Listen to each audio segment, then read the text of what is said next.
Good morning student, welcome back in your SS class. Student, हमने chapter number second history का शुरू किया है, फ्रॉम ट्री टू टेरिटरी। इससे पहले हम दो पार्ट इसके देख चुके हैं। Now this is the part third of this chapter. Student, basically हम कौन कौन से कंटेंट या टॉपिक यहाँ पर हम डिस्कस करेंगे, सबसे पहले हम उनको देख लेते हैं। The first content we will discuss here, events after the battle of Buxar. Means हमने बक्सर की बैटल और प्लासी जो बैटल ऑफ प्लासी जो थी वो हम डिस्कस ऑलरेडी कर चुके हैं। अब हम events after the battle of Buxar को डिस्कस करेंगे। Then after then we will discuss about the company official became the nabobs. यहाँ पर नबोब की जो स्पेलिंग है वो मिस्टेक नहीं है, it's a English version of nawab, इसलिए वो हमेशा अपने आप को नबोब्स का कहते थे। तो अब देखते हैं कि कंपनी ऑफिशियल किस प्रकार से हमारे इंडिया में नबोब्स बनते हैं, उसको डिस्कस करेंगे। And at the end of this video we will discuss about the expansion of the company rule. Means किस प्रकार से कंपनी अपने रूल को एक्सपेंड करती है, उसके बारे में डिस्कस करेंगे। तो बेसिकली ये थ्री टॉपिक्स हम यहाँ पर डिस्कस करने जा रहे हैं। तो let's see the things. Now students, we will discuss about the event after the Battle of Buxar. After the Battle of Buxar, company reinstalled Mir Jafar as a nawab of Bengal, जो कि हम ऑलरेडी डिस्कस कर चुके हैं। सबसे पहले मीर जाफर जो था वो एज ए पपेट रूलर के रूप में इंस्टॉल किया जाता है। बट आफ्टर हिम उसे हटा दिया जाता है गद्दी से, क्योंकि थोड़ा सा आपस में मिसअंडरस्टैंडिंग या थोड़ी सी प्रॉब्लम क्रिएट हो जाती है। और मीर कासिम जो था उसको एज ए आप कह सकते पपेट नवाब के रूप में रखा जाता है। बैटल बक्सर उन सब के बीच में होती है। इस वक्त मीर कासिम हार जाता है, तो उसकी मीर कासिम के हारने के बाद मीर जाफर को as a nawab of Bengal जो है वो डिक्लेयर कर दिया जाता है, या मीर जाफर को री इंस्टॉल किया जाता है बंगाल का नवाब। बट यहाँ पर मीर जाफर के सामने एक प्रॉब्लम थी। मीर जाफर ने उस वक्त तो काफी पैसा उनको दे दिया था, जिसकी वजह से जो ब्रिटिश कंपनी जो है उसे री इंस्टॉल कर देती है। पर यह प्रॉब्लम जो थी वो लगातार बढ़ती चली गई। क्यों? Mir Jafar was force to pay 5 lakh every month to company. Near about 5 lakh rupees every month उसे पे करना पड़ता था। मीन 1764 के टाइम की हम बात कर रहे हैं।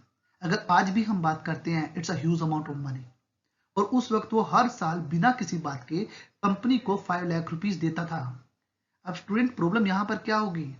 मीर जाफर को अपना डेली का मतलब आप कह सकते हो मीर जाफर को अपने देश का जो एडमिनिस्ट्रेशन था, अपने डे टू डे जितने भी एक्सपेंडिचर्स थे उनको भी पूरा करना है, और कंपनी को 5 लाख रुपीज भी पे करने हैं। अब इसके लिए वो क्या करेगा? इसके लिए उसे टैक्स इंक्रीज करना पड़ेगा, रिवेन्यू इंक्रीज करना पड़ेगा, जो कि एक तरीके से जो आम सिटीजन है उसके लिए प्रॉब्लम है। तो इस तरीके से मीर जाफर जो था उसके सामने एक बहुत बड़ी प्रॉब्लम थी। But company still wanted more. Company यहां पर नहीं रुकती, कंपनी को और ज्यादा चाहिए। मीन्स कंपनी को 5 लाख रुपीज पर मंथ मिल रहा है, that is not sufficient amount for them. उनको चाहिए था कुछ और ज्यादा। अब वो इसी कस्म में लग रहे थे। तो by that time Mir Jafar died in 1765। 1765 में मीर जाफर मर जाता है। पर अब यहां पर जैसे ही मीर जाफर मरता है तो कंपनी का मूड चेंज हो जाता है, and they said no more puppet nawabs. उन्होंने कहा कि अब हमें नवाब नहीं चाहिए। और यहां पर इसी बात के लिए क्लाइव क्या कहता है? Clive declared we must indeed became nawab ourselves. हमें खुद ही नवाब बनना पड़ेगा, कंपनी ने डिक्लेयर कर दिया। मींस कंपनी के माइंड में आ गया कि पपेट नवाब उनका बेनिफिट नहीं कर सकता, उनसे उनको कुछ नहीं मिल सकता इतना खास। अगर उनको ज्यादा से ज्यादा पैसा अर्न करना है तो उनको खुद ही नवाब बनना पड़ेगा। तो उनके डिमांड उनके माइंड में ये बात आ चुकी थी। तो इसीलिए 1765 में जो मुगल एम्परर थे उन्होंने कंपनी को क्या किया? दीवानी राइट प्रोवाइड कर दिया बंगाल प्रोविंस का। बाद में उसके बाद बिहार और उड़ीसा का राइट भी उनको मिल गया। Diwani right it means right to collect tax. अब ये उनको मिल गया, इसका मतलब क्या हुआ? अब वो सारा टैक्स खुद कलेक्ट कर सकते थे, जिसकी वजह से अब उनको बहुत ज्यादा फायदा हो रहा था, जिसकी वजह से अब उनका आप कह सकते हो प्रॉफिट ही प्रॉफिट था। अब उनके पास बहुत ज्यादा पैसा था। Now students, after acquiring Diwani right, company started to use the vast resources of Bengal. अब बंगाल के vast resource का वो यूज करने लगे। अब इसका नुकसान हमारे इंडिया को क्या हुआ? It created the huge loss of resources for India. India के लिए एक बहुत बड़ा लॉस था रिसोर्सेज का। देखते हैं कैसे। सबसे पहले हमारे सामने ये क्वेश्चन आएगा ना, कैसे था उसको देखते हैं। अब लॉस ऑफ रिसोर्स की बात कर रहे हैं तो कैसे था, इसके लिए हम समझते हैं दो event. First of all, we will discuss about the trade before the Battle of Plassey and Diwani, right? Then we will discuss about the trade after the Battle of Plassey and Diwani, right? Means पहले वो trade कैसे करते थे, अब वो trade कैसे करते हैं, इनके बारे में देखते हैं। Before the battle of Plassey and Diwani, right, जिस वक्त वो ट्रेड करते थे तो वो इंडियन गुड्स को ब्रिटेन में लेके जाते थे और गोल्ड एंड सिल्वर को हमारे इंडिया में, आप कैसे गोल्ड और सिल्वर को हमारे इंडिया में पे किया करते थे। मीन्स उस वक्त वो हमारे इंडियन जितने भी गुड्स थे उनको अपने ब्रिटेन में ले गए और उसके बदले हमें गोल्ड एंड सिल्वर प्रोवाइड कर गए, तो इस तरीके से हमारी इनकम थी।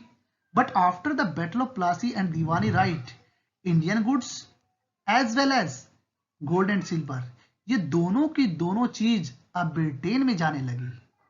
मीन्स पहले तो वो क्या करते थे, पहले वो हमसे सामान लेते, गोल्ड सिल्वर हमें देते, मीन्स हम क्या कर रहे थे, पैसा अर्न कर रहे थे।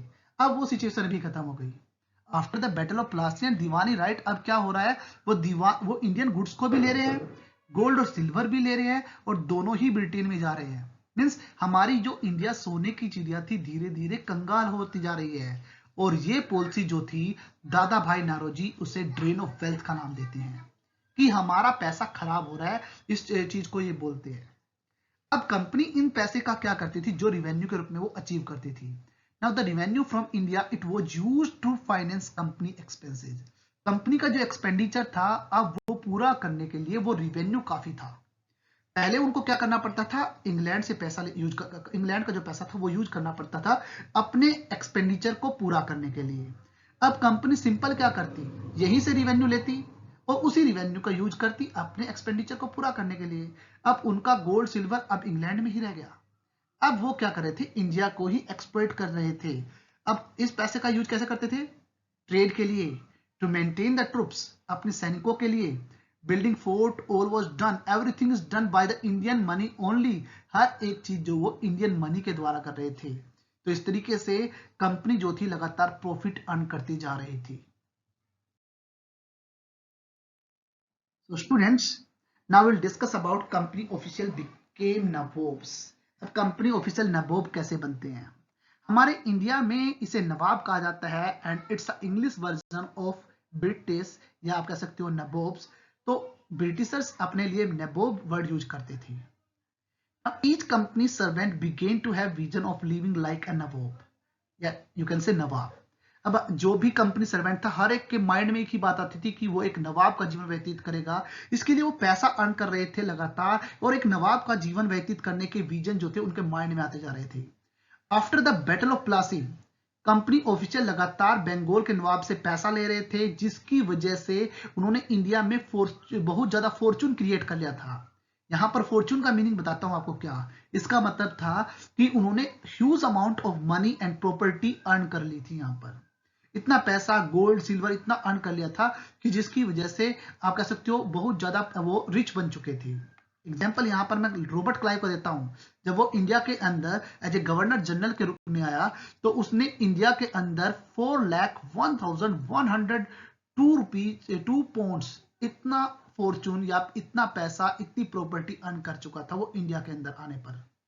जब वो वापस इंग्लैंड गया, उसके करप्शन के ऊपर की वजह से उसके ऊपर केस भी लड़ा गया, जो कि साबित भी हुआ। बाद में रॉबर्ट क्लाइव सुसाइड करके मर गया था, वो एक अलग बात है। तो इस तरीके से कंपनी ऑफिशियल लगातार ये बात कर रहे थे, बट हर एक कंपनी ऑफिशियल जो था वो क्लाइव जैसा नहीं था। क्लाइव की तरह, जो रॉबर्ट क्लाइव की तरह करप्ट था। इनमें से कुछ ऑनेस्ट भी थे। जब भी कुछ कंपनी ऑफिसर आते थे, इनमें से कुछ व्यक्ति तो ऐसे थे जो डिसीज और वॉर की वजह से मर गए, बट कुछ ऐसे थे जो कि हम्बल बैकग्राउंड से आते थे, जो कि डिसऑनेस्ट और करप्ट नहीं थे। तो हर एक व्यक्ति जो था क्लाइव की तरह से नहीं था, बट मैक्सिमम जो ब्रिटिश कंपनी ऑफिशियल थे, उन्होंने किसी न किसी तरीके से अधिक पैसा अर्न किया था यहां पर। Now student, we will discuss about the company rule expense. Company का रूल कैसे एक्सपेंड होता है। We will discuss about the period of 1757 and 1857। अब मैंने यहाँ पर 1757 और 1857 क्यों लिखा। 1757 में बैटल ऑफ प्लासी होती है, तो इस तरीके से ब्रिटिश कंपनी की नींव हमारे इंडिया में रखी जाती है। 1857 में फर्स्ट रिवोल्ट होता है टू गेट इंडिपेंडेंस के लिए। उस वक्त के बाद इंडिया के अंदर से ब्रिटिश गवर्नमेंट की नींव को उखाड़ने की प्रोसेस स्टार्ट होती है। तो इन 100 सालों के दौरान में ब्रिटिश कंपनी जो है वो किस प्रकार से एक्सपेंड करती है उसके बारे में डिस्कस करेंगे। सबसे सिंपल सा तरीका था उनका, मैक्सिमम इंडियन स्टेट को एनेक्सेशन करना, मींस अपने कंपनी रूल में मिलाना। ये उनका सिंपल सा तरीका था और मैक्सिमम इंडिया के ऊपर उन्होंने अधिकार कर लिया। अब ये जो एक्सपेंशन था, इनमें मैक्सिमम उन्होंने डायरेक्ट मिलिट्री अटैक नहीं किया, बहुत ही कम चांस थे कि उन्होंने डायरेक्टली मिलिट्री अटैक किया था। तो क्वेश्चन आता है कि फिर कैसे एक्सपेंशन किया, एक्सपेंड कैसे हुआ ब्रिटिश रूल। तो उसके लिए सबसे पहले उन्होंने क्या किया, they have used a lot of a variety of political, economical and diplomatic methods.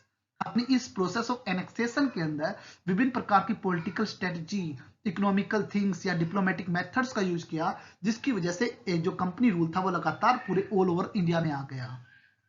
Student, example के रूप में आपको बताता हूं, after the battle of Buxar 1764, उसके बाद उन्होंने क्या किया, जिन इंडियन स्टेट के ऊपर उनका अधिकार था वहां पर कंपनी ने एक अपना ऑफिशियल अपॉइंट किया, जो कि रेजिडेंट के नाम से जाना गया।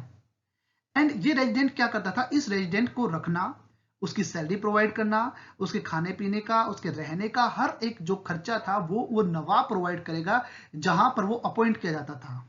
अब इस रेजिडेंट को क्या दिया गया, कमर्शियल एंड पॉलिटिकल एजेंट का नाम।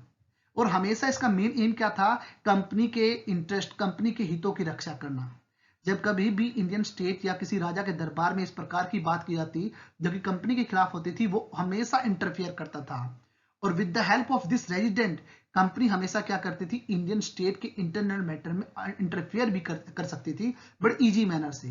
तो एक तरीके से ये रेजिडेंट भी हमारे लिए एक बहुत बड़ा खर्चा था और हमारे, आप कह सकते हो, हमारे इंटरनल मैटर में कंपनी के इंटरफियर को बड़े इजीली मैनर से, आप कह सकते हो, लागू करवा सकता था। तो ये भी हमारे लिए एक बड़ा खतरा बना, ये भी हमारे लिए एक बड़ी मुसीबत बनी। Now Britishers started different policies to expand its kingdom, like subsidiary alliance, doctrine of lapse, policy of पैरामाउंटसी।